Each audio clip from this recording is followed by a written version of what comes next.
So hello and welcome two point of study. आज से हम लोग स्टार्ट कर रहे हैं क्लास 10th का मैथ, जो कि फर्स्ट नंबर चैप्टर से स्टार्ट करेंगे। पूरा कंप्लीट मैथ को हम लोग देखेंगे इस प्ले लिस्ट में। अगर आप लोग इंग्लिश मीडियम का स्टूडेंट है तो आप इस प्ले लिस्ट को देख सकते हैं। अगर हिंदी मीडियम का स्टूडेंट है तो ये तो आप हिंदी मीडियम में ही हो। सो चलिए आज हम लोग स्टार्ट कर लेते हैं। फर्स्ट क्लास है हमारा इंट्रोडक्शन होगा वास्तविक संख्या। फर्स्ट नंबर चैप्टर का नाम है वास्तविक संख्या। सो फर्स्ट में हम लोग देख लेते हैं, क्लास 9th में हम लोग पढ़े थे उस टॉपिक को थोड़ा सा हम लोग यहाँ पे डिस्कस कर लेते हैं, यानी कि रिवाइज कर लेते हैं। सो हम लोग देखे थे क्लास 9th में रियल नंबर, प्राकृतिक संख्या, सॉरी रियल नंबर बोले, परिमेय संख्या, प्राकृतिक संख्या, पूर्ण संख्या और पूर्णांक और अपरिमेय को देखे थे। इसमें हम लोग नया टॉपिक जोड़ेंगे, थ्योरम 1.1 से लेकर के थ्योरम 1.5 तक जाएंगे हम लोग इसमें। सो यहाँ पे देख लेते हैं हम लोग फर्स्ट में परिमेय संख्या। परिमेय संख्या क्या है? तो वे सभी संख्याएं जो p बाई क्यू के रूप में लिखी जा सकता है, यानी कि यहाँ पे हम मान लेते हैं 2/3 है, क्या है? p बाई क्यू के फॉर्म में है, यानी कि अंश और हर उसका क्या होना चाहिए? नंबर्स में इसका वैल्यू कभी भी 0 नहीं होना चाहिए, यानी कि q नॉट इक्वल टू 0। ये तो आप लोग को मालूम होगा, आप क्लास 9th में पढ़े होंगे। सो यही हम यहाँ पे लिख दिए है, लिखी जा सकती है। p और q क्या है? पूर्णांक है, यानी कि इंटीजर होते हैं। और p not equal to q, जो कि हम अभी बता दिए, यहाँ पे q का वैल्यू क्या होना चाहिए? 0 नहीं होना चाहिए, नहीं तो वो क्या हो जाएगा? अविभाजित हो जाएगा, वो विभाजित नहीं होगा। सो आप लोग को समझ में आ गया। यहाँ पे हम एग्जांपल भी दे दिए हैं। फॉर एग्जांपल यहाँ पे हमारा 5 - 3 0.5। अब ये 0.5 है तो आप सोचेंगे कि ये p बाई क्यू के फॉर्म में कैसे लिखाएगा? तो इसका जैसे हम लोग दशमलव को हटाएंगे तो ये हमारा क्या हो जाएगा? यहाँ पे हमारा 10 लग जाएगा, तो ये हमारा p बाई क्यू के फॉर्म में आ गया। अब यहाँ पे बोलोगे -3 है, तो -3 का तो यहाँ पे क्या है? अंश में, यानी कि हर में तो हमारा क्या रहता है? 1 रहता है ऑलरेडी। तो यहाँ पे हमारा ये भी हो गया p बाई क्यू के फॉर्म में, ये भी हमारा 1 हो जाएगा। सो ये सब क्या है? हमारा परिमेय संख्या है। अब आते हैं नेक्स्ट पे हमारा प्राकृतिक संख्या। सो प्राकृतिक संख्या क्या है? उसको इंग्लिश में नेचुरल नंबर बोलते हैं। उसका सिंबल क्या है? n है। ये सब आप लोग क्लास 9th में पढ़ चुके हैं, सिर्फ हम लोग यहाँ पे रिवाइज कर लेते हैं।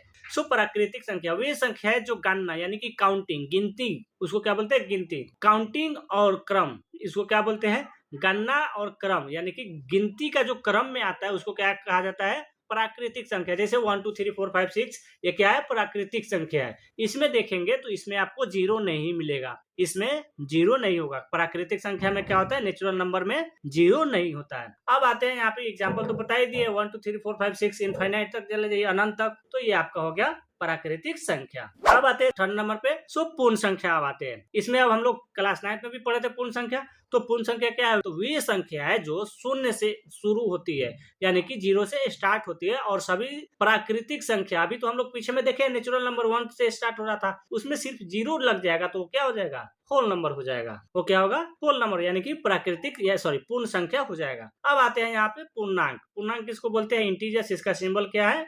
जेड है। सबका सिंबल हम यहाँ पे दे दिए, जिसका जिसका सिंबल होता है उसका उसका हम सिंबल दे दिए। आप लोग को डाउट नहीं होना चाहिए। सो अब देखते हैं पूर्णांक। सो पूर्णांक वे संख्या होती है जो धनात्मक और ऋणात्मक, यानी पॉजिटिव और निगेटिव और शून्य तीनों को शामिल करते हैं। यानी कि मान लीजिए कि यहाँ पे -2, -1 और 0, फिर यहाँ पे 1, 2, इस तरह से जब होगा ये क्या होगा? हमारा ये पूर्णांक होगा। इसको क्या बोलते हैं?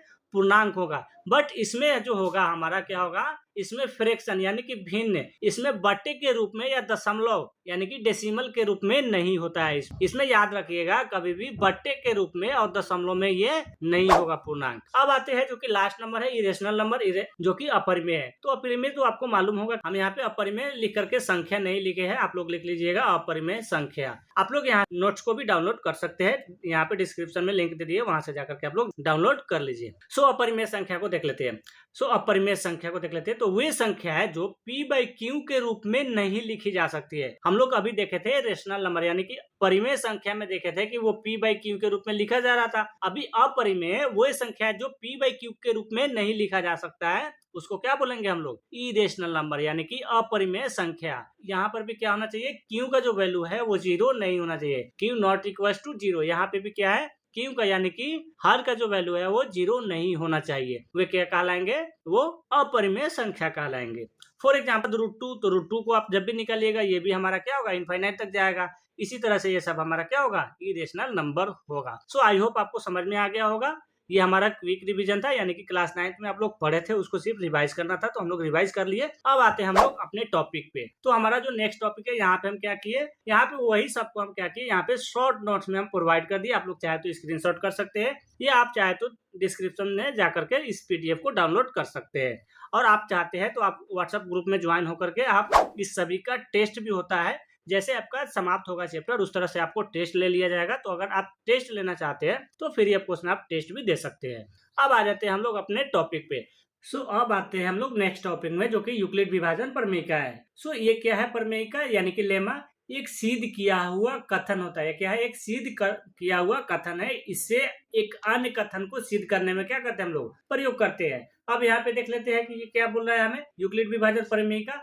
दो धनात्मक पूर्णांक ए एन बी दिए रहने पे, फॉर एग्जाम्पल हम लोग मान लेते हैं दो धनात्मक पूर्णांक ए इक्वल टू क्या हमारा यहाँ पे 16 मान लिए है, एंड बी इक्वल टू जो है हम लोग यहाँ पे 3 मान लिए। ऐसी अद्वितीय पूर्ण संख्याएं भागफल, जिसको क्या बोलते हैं भागफल यानी कि कोशिएंट, और शेषफल जिसको रिमाइंडर बोलते हैं, शेषफल रिमाइंडर विद्यमान है कि यानी कि दो धनात्मक पूर्णांक ए और बी दिए रहने पे हमें क्या होगा, अद्वितीय पूर्ण संख्या प्राप्त होगा, जो कि भागफल यानी कि कोशिएंट एंड रिमाइंडर यानी कि शेषफल हमें क्या होगा, प्राप्त होगा A equal to B Q plus R के फॉर्म में। यहाँ पे करके देख लेते हैं हम लोग। ये हमारा दिया हुआ है, ए का वैल्यू दे दिया है, बी का वैल्यू ले लिया हम लोग। यहाँ लिख लेते हैं A equal to B Q plus R. पहले इसको डिवाइड करके देख लेते हैं। यहाँ पे 3 से डिवाइड करना है हमें 16 को। 3 5 से कितना होता है, ये 15 होता है। अब माइनस करेंगे तो यहाँ कितना बचा, 1 बचा है। अब A equal to B Q plus R लिखना है, तो ए का वैल्यू यहाँ पे 16 है, यहाँ हम लोग 16 लिख देते हैं इक्वल टू। अब बोलिएगा कि बी का वैल्यू कौन सा है, तो भाजक बोल रहा है ये। बी का वैल्यू कौन सा है, भाजक। भाजक कौन सा है आपका, 3 है। यहाँ पे हम लोग क्या करेंगे 3 इंटू, इसके बाद बी क्यों है यहाँ पे, ये बी और क्यों है, बी क्यों है तो कोशिएंट यहाँ पे हम दे दिए ब्रैकेट में क्यों, तो ये इसका मतलब क्या है कोशिएंट यानी कि भागफल। भागफल आपका कौन सा यहाँ पे 5 है। 3 इंटू 5, इसके बाद बोला है प्लस आर, इसके बाद क्या बोला है प्लस आर। यहाँ पे हम लोग कर देते हैं प्लस आर, आपका कौन सा है रिमाइंडर जिसको शेषफल बोलते हैं। आपका ये कितना है 1 है।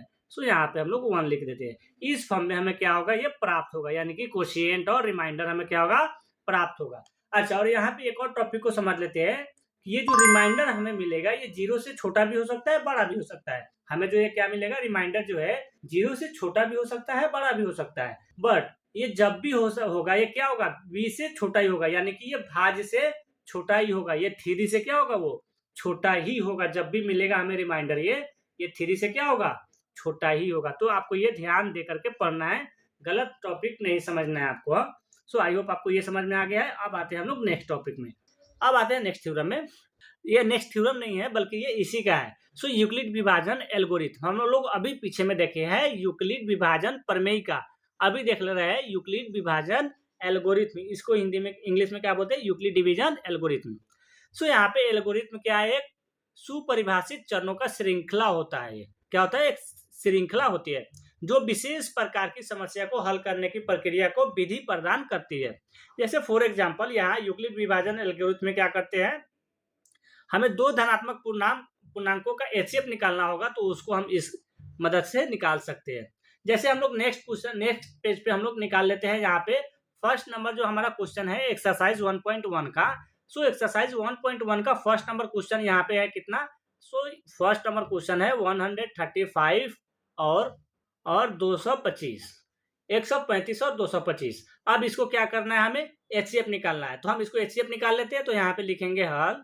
अब यहाँ ए इक्वल टू हम ले लेते हैं 225 और बी इक्वल टू कितना ले लेते हैं 135। अब इसको हम लोग डिवाइड करेंगे तो यहाँ पे हमारा हो जाएगा 135 और ये 225 हमारा भागफल हो जाए, भाग के अंदर में चला जाएगा। और हम क्या करेंगे 135 में कितने से मल्टीपल करेंगे कि 225 या 225 से कम आएगा। तो यहाँ 135 में हम 1 से गुना करेंगे तो हमारा यहाँ पे 135 आएगा। अब इसको हम क्या करेंगे माइनस करेंगे तो यहाँ कितना बचेगा 90 आएगा। तो अब यहाँ पे हम लोग उस फॉर्मूले के फॉर्म में लिख देते हैं, A equal to B Q plus R. यहाँ पे A equal to B Q plus R के फॉर्म में लिखेंगे। तो यहाँ हमारा ए का वैल्यू कितना है 225 है, तो 225 बराबर। इसके बाद अब क्या है हमारा, तो यहाँ पे हम लोग 135 इंटू 1 किए। तो पहले 135 बी का वैल्यू कितना है 135 है हमारा बी का वैल्यू, इंटू क्यू का वैल्यू कितना है कोशिएंट यानी कि यहाँ पे है हमारा, यहाँ भाजक यानी कि, तो ये हमारा कितना है 1 है, तो हम यहाँ पे 1 लिख देंगे। प्लस रिमाइंडर कितना बचा है, तो रिमाइंडर यानी कि शेषफल कितना बचा है, तो 90 है, तो 90 लिख देंगे। अब आएंगे फिर नेक्स्ट लाइन में, तो ये जो हमारा है 135, अब ये आ जाएगा किसके जगह पे, अब ये जो 135 जो है ये किसके जगह पे आ जाएगा, तो ये आ जाएगा हमारा डिवाइडेंट यानी कि भाज्य के जगह पे, किसके जगह पे, भाज्य, हम भाजक बोले थे, भाज्य के जगह पे ये आ जाएगा। सो यहाँ पे हम लोग लिख लेते हैं अब 135 इक्वल्स टू, अब 135 है तो यहाँ पे हम 90 लिख देंगे, चूंकि ये तो यहाँ पे आ रहा है, 90 है यहाँ पे, तो 135 अब यहाँ पे आ जाएगा, तो 135 हम यहाँ पे लिख दिया। अब 135 है यहाँ पे, तो 90 में हम कितना से गुना करेंगे कि हमारा 135 या 135 से कम आएगा, तो 90 से हम 1 में मल्टीपल करेंगे तो 90 ही आएगा। अब माइनस करेंगे तो 45 आएगा। 2 से करते तो हमारा 180 हो जाता, तो वो बड़ा हो जाता है 135 से, इसलिए हम 2 से मल्टीपल नहीं किए। अब यहाँ पे हमारा 45 आ गया है, तो 90 इंटू कितना किए हम, 1 किए हैं, प्लस हमारा शेषफल कितना बच गया, तो ये 45 बचा हुआ है, तो हम यहाँ पे 45 लिख देंगे। अब इसके बाद फिर से अब वही रिपीट करेंगे, ये जो 90 हमारा अब यहाँ पे भाज्य बन जाएगा, तो यहाँ पे हम 90 ना है तो 90 लिख देंगे यहाँ पे हम 90 लिख दिए। अब 45 में कितना से गुना करेंगे कि 90 या 90 से कम आएगा, तो 45 से तो आपको मालूम है कि 2 से गुना करेंगे तो यहाँ पे कितना आएगा, 90 आ जाएगा। अब हमारा यहाँ 0 आ गया, तो अब उसको लिख देते हैं। यहाँ पे हमारा 90 जो है अब ये क्या हो गया, हमारा भाज्य हो गया है, तो 90 इक्वल्स टू यहाँ लिखेंगे। अब हमारा यहाँ पे कौन सा है भाजक, तो 45 यानी कि 45, तो यहाँ पे भाजक इंटू, इसके बाद हमारा कौन सा है, भागफल का है, तो 2 है हमारा भागफल, तो यहाँ पे हम 2 प्लस, अब हमारा शेषफल 0 हो गया, तो हम शेषफल इसको लिख देंगे यहाँ पे। अब देयरफॉर लिखेंगे, देयरफॉर HCF इक्वल्स टू, जिसमें हम मल्टीपल किए और वो 0 लाया है, वो हमारा क्या हो जाएगा, HCF हो जाएगा। तो हमारा ये क्या है, भाजक जो है हमारा कितना है, 45 है, तो ये जो हमारा भाजक है यही हमारा क्या होगा, HCF हो जाएगा। तो ये हम यहाँ पे लिख देते हैं 45, इसका HCF निकल गया। आई होप आपको समझ में आ गया है। चलिए अब नेक्स्ट जो क्वेश्चन है, नेक्स्ट क्वेश्चन आप लोग सोल्व करके कमेंट में बता दीजिए कि इसका कितना आंसर आया है और आप लोग को कहाँ पे समझ में नहीं आया है। और थर्ड नंबर जो क्वेश्चन है सेम इसी तरह से बनेगा। यहाँ पे बोल रहा है किसी परेड में 616 सदस्य वाली एक सेना यानी कि आर्मी का टुकड़ी को 32 सदस्यों वाली एक आर्मी बैंड के पीछे मार्च करना है। दोनों समूहों को समान संख्या वाले स्तंभों में चर्चा करना है। उन स्तंभों की अधिकतम संख्या क्या है, यानी कि लाइन क्या है जिसमें वे मार्च कर सकते हैं। तो इसको इरेज करके हम बता सकते हैं कि इसमें कितना आएगा। हम सिर्फ ए और बी का वैल्यू बता देते हैं, आप लोग चुटकियों में इसको सोल्व कर लेंगे सेम इसी तरह से। तो यहाँ पे हम क्या करते हैं, यहाँ पे हम इरेज नहीं कर लेते, यहाँ पे बता देते हैं। आप क्या कर लीजिए, लेट कर लीजिए कि ए इक्वल टू कितना हो जाएगा हमारा, तो ए इक्वल टू 616 हो जाएगा, 616, और बी इक्वल टू कितना हो जाएगा हमारा, ये 32 है, तो हम यहाँ पे 32 लिख देंगे। और यहाँ पे अब हम क्या करेंगे, 32 से डिवाइड करेंगे 616 को, यहाँ पे लिख देते हैं 32 से हम डिवाइड करेंगे किसको, 616 को। और जो हमारा HCF आएगा सेम यही मेथड से निकालना है आपको, सेम यही मेथड से आपको निकालना है इसका HCF। और जो उसका HCF आएगा वही हमारा क्या होगा, मैक्सिमम नंबर, यानी कि वे जो मार्च करेंगे उसका अधिकतम संख्या होगा, लाइन का क्या होगा, स्तंभों की अधिकतम संख्या होगा। तो आप लोग इसको भी बना करके कमेंट में बता दीजिए कि इसका आंसर कितना आया है। अब हम लोग इसका नेक्स्ट पार्ट में देखेंगे इसका एक्सरसाइज। और इसमें जो बच गया हमारा, यहाँ पे तो हम अभी थ्योरम 1.1 देखे हैं, सिर्फ थ्योरम 1.1 देखे हैं हम लोग अभी यहाँ पे। तो थ्योरम 1.2 से लेकर के थ्योरम 1.5 तक हमें देखना है, तो हम लोग नेक्स्ट क्लास में देख लेते हैं। अगर आपका दोस्त कोई इंग्लिश मीडियम में है तो आप भी प्लेलिस्ट को शेयर कर सकते हैं, या आपका हिंदी मीडियम में कोई दोस्त है तो आप इस प्लेलिस्ट को शेयर करके उनको बता सकते हैं कि हाँ यहाँ पे क्लास हो रहा है, आप लोग क्लास को ज्वाइन कर सकते हैं, फिर आपको सही है। और हाँ, PDF को डाउनलोड कर लीजिएगा जाकर के, डिस्क्रिप्शन में दे दिया है, या आप लोग व्हाट्सएप ग्रुप में ज्वाइन कर लीजिए, हमेशा आपको वहीं पे दे दिया करेंगे हम। सो चलिए, थैंक यू।